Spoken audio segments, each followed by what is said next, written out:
Let me ask you about Dubai specifically, though, because we're seeing this market track at a 17-year high. Do you think valuations are starting to look a little stretched? And what is ultimately driving the outperformance on that market? Ultimately, Dan, it's about the fundamentals, and the Dubai stocks have been very good in terms of the dividend paying. So the dividend paying stocks, especially related to the government, has been attracting a lot of attention. And the real estate stocks, again, on the back of MR, which declared a very good dividend last year. So overall, the market has been more or less the broad-based, and then it is much more diversified. So now with the new IPOs coming on and the market breadth increasing, it is additionally attracting a lot of international investors, and that is coming up in the market. But yes, in some sectors the valuations look a bit frothy now.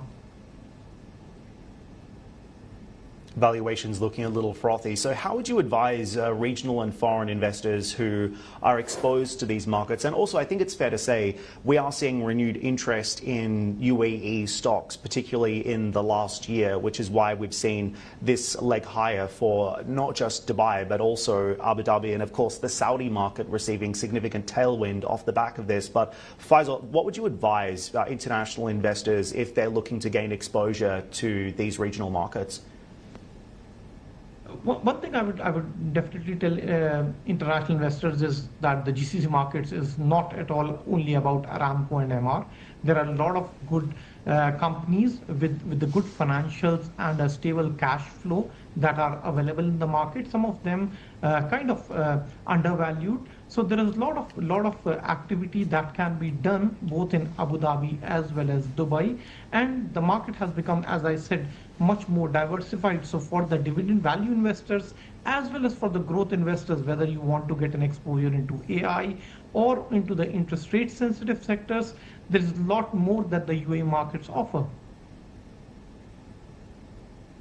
So Faisal, what would be your top market pick in this environment? If you had to allocate to one market, one sector, what would it be?